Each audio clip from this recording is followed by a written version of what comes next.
Bonjour à tous et content de vous retrouver, j'espère que vous allez bien, où que vous soyez. Alors ma dernière vidéo remonte à début juin, après les événements que nous avions traversés, où je vous faisais part un peu de mon ressenti sur la situation ici au Sénégal. Et dans cette dernière vidéo, je vous expliquais que tant qu'on ne sortait pas du schéma, c'est-à-dire que tant qu'on n'avait pas des éléments, des précisions ou des éléments, des réponses aux deux problèmes qui se posaient, c'est-à-dire le troisième mandat éventuel de Macky Sall et le statut, je dirais, politique de Ousmane Sonko, on ne pouvait pas avancer. Et je vous avais laissé sur cette impression-là en vous disant que tant qu'on ne sortira pas, ou tant qu'on n'aura pas des éléments de réponse à ces deux paramètres, on ne pourra pas faire avancer la situation au Sénégal. Depuis, donc en cette semaine, ici, début juillet, nous avons eu donc lundi le discours de Macky Sall à 20 h, où au bout d'une vingtaine, entre 22 et 23 minutes de discours, il nous a fait part de son intention de ne pas briguer un troisième mandat. Alors pour certains, ils appellent ça le troisième mandat, pour d'autres, plutôt proches de son camp, c'était le deuxième mandat, puisque je vous rappelle qu'il y avait eu une réforme constitutionnelle et que suite à cela, effectivement, on ne savait plus trop si c'était son deuxième mandat pour lequel il voulait se présenter ou un troisième mandat. Et donc en fait, il nous a informé que conformément à ses paroles, enfin à ses engagements, conformément à son code d'honneur, les valeurs qu'il partage, il ne souhaitait pas donc se représenter donc en février 2024 pour une nouvelle investiture.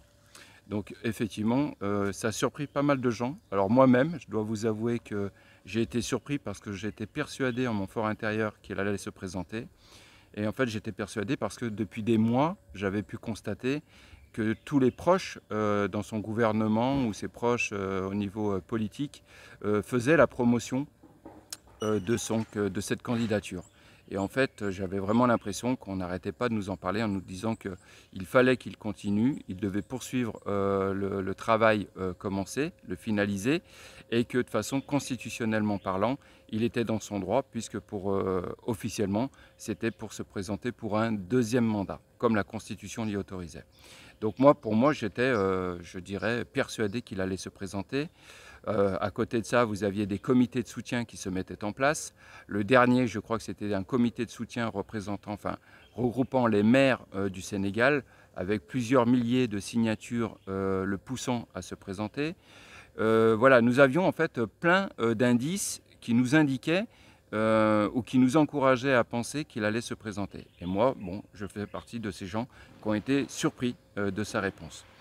Je me dis que, bon, quoi qu'il en soit, quelle que soit la réponse, c'est une bonne chose parce que ça permet déjà de solutionner un des deux paramètres, à savoir est-ce qu'il se présentait ou il ne se présentait pas. Maintenant, nous sommes donc, je dirais, informés. Le deuxième paramètre qui reste à définir et je dirais, à finaliser, à statuer, c'est le positionnement de Ousmane Sonko, qui est l'opposant numéro 1 ici au Sénégal. Et à l'heure d'aujourd'hui, le problème n'est pas réglé. Donc nous en sommes là. Je rappelle, et d'ailleurs nous avons eu hier une interview de Ousmane Sonko sur France 24, il a été interrogé et il a bien rappelé qu'en fait sa candidature était non négociable et qu'une présidentielle ne pouvait pas se faire sans sa présence. Donc voilà, donc à l'heure d'aujourd'hui, nous sommes dans cette situation-là. Nous attendons maintenant donc, la finalisation du statut d'Ousmane Sonko politiquement, savoir s'il pourra se présenter en février 2024 ou alors si sa candidature est définitivement écartée. Voilà ce que je pouvais vous dire donc, sur cette situation. Nous y reviendrons donc en deuxième partie avec Paco, que j'interrogerai. Paco, que vous connaissez, à qui j'ai donné souvent, régulièrement la parole sur cette chaîne, parce que c'est quelqu'un que je connais depuis des années. Le climat de confiance est établi entre lui et moi. Il me fait confiance dans la diffusion de mes vidéos et surtout la teneur des propos. Je rappelle qu'il n'est jamais simple pour moi et c'est quand même... Je ne sais pas s'il y en a beaucoup qui font comme moi, c'est-à-dire un toubab, un Européen qui vit au Sénégal et qui donne son ressenti ou sa manière d'approcher les choses sur la situation sociale, économique ou politique au Sénégal. Je sais quel est mon statut, je sais jusqu'où je peux parler et apporter ma parole, et je connais les limites. Donc voilà, et donc il me connaît, il a appris à me connaître et il me fait confiance.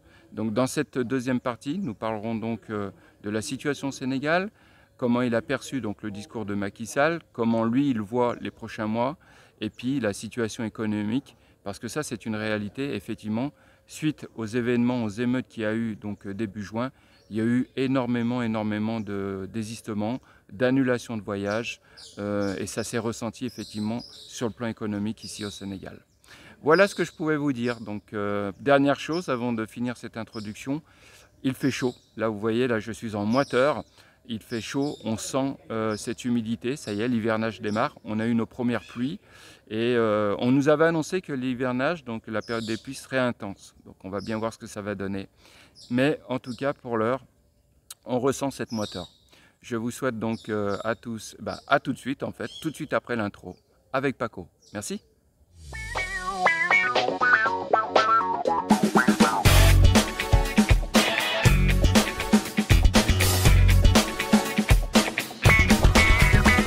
Voilà donc pour la deuxième partie donc avec Paco. Alors on s'est mis vers le bord de plage, hein, comme ça vous avez le cadre. Voilà, et c'est vrai que le cadre est beau. Hein. Le cadre est beau et en plus vous avez vu les plages, hein. Les plages sont vides, il n'y a personne. Hein. Voilà. Ouais, personne. On va parler de 2-3 sujets avec Paco, juste pour vous dire, il fait chaud. L'hivernage commence à pointer le bout de son nez.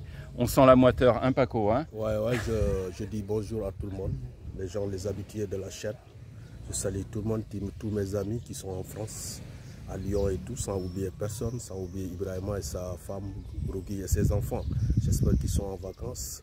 Je leur souhaite de passer de bonnes vacances en France. Bon, maintenant, aujourd'hui, on parle du sujet du Sénégal. Alors justement, première question, Paco. Lundi, on a eu le discours de Macky Sall, qui nous a annoncé au bout de 22-23 minutes qu'il ne se présentait pas pour un troisième mandat pour certains ou un deuxième mandat pour d'autres. Est-ce que toi, tu avais anticipé ça? Bon, c'est que, en connaissant l'homme, je savais qu'il ne fallait pas faire troisième mandat. Parce que tu sais, parfois au Sénégal, il y a trop de bruit. Mais le dernier mot a revenu au président de la République. Tu sais, actuellement au Sénégal, ce n'est pas la première fois que ça se passe des élections au Sénégal. Hein. Et Macky Sall, dans l'histoire du Sénégal, ça sera le premier président sénégalais sortant organiser des élections au Sénégal. Ça fait partie des annales de l'histoire du Sénégal qu'on ne va jamais oublier quand même. Hein. Bon, il faut aussi que, comme je dis souvent, on a eu l'habitude d'avoir dans nos politiciens l'humour. Et l'humour a manqué beaucoup dans les politiciens sénégalais. À l'époque, quand Abdou Diouf et Abdoulaye Wade faisaient des élections, tu entendais que Abdou Diouf disait souvent, est-ce que Fantomas est venu? Les gens rigolaient. Abdoulaye Wade disait que est-ce que Mme Moulin et M. Forage sont là? Les gens rigolaient. Et c'est cet amour qui manque aux politiciens sénégalais. Je comprends ce que tu veux. Voilà. Il manque de l'humour. L'humour. C'est vrai que Macky Sall, pour ça, on ne peut pas dire qu'il soit très humoristique. Hein. Non, bon, ça veut dire que aussi Macky Sall, est un connaissant homme. Parce qu'aujourd'hui, avec tous les gens qui sont habités de Fatick, le fait que Macky Sall ne soit pas candidat, c'est la fierté des Fatickois. La fierté, Macky Sall est né après l'indépendance. Donc aussi, Macky Sall, il n'a pas de temps à perdre parce que si aujourd'hui il n'est pas candidat, mais il peut faire comme Lula au Brésil. Il peut partir en Europe, gérer d'autres fonctions internationales, s'il ONU et tout ça, dans 2 ou 3 ans. Il peut revenir redemander le pays. Pourquoi pas? Il est jeune. Absolument. Il est jeune. Il n'a rien à perdre, il est jeune. En tout cas, l'exemple qu'il a montré, c'est que je lui conseillais, il y a beaucoup de choses à faire. Il a dit de se renoncer de son mandat. Je lui demande quoi, étant un Sénégalais lambda, de laisser tout le monde se présenter aux élections présidentielles. Une élection libre, transparente et inclusive. Transparente, et tout le monde va en élection et lui il sera l'arbitre et il sortira sur la grande porte. C'est seulement que je peux parler sur ça. D'accord. Ouais. Deuxième question, comment tu vois les prochains mois? Tu me disais tout à l'heure que c'est un pays de dialogue. Le prochain mois, comme je te l'ai dit, dans le tourisme que nous sommes, mais il y aura un apaisement. Il y aura un apaisement parce que tout ce que je te dis, que le Sénégal, c'est un pays de dialogue. Beaucoup d'élections sont passées, beaucoup d'événements sont passés. Bon, et ça que je peux te dire que tout se finira à s'asseoir dans une table et discuter.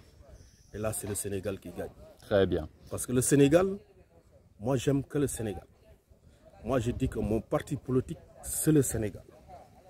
Moi, je n'ai pas un parti politique. Mon parti, c'est le Sénégal. Et le Sénégal, c'est un pays en Afrique, c'est un pays exemplaire.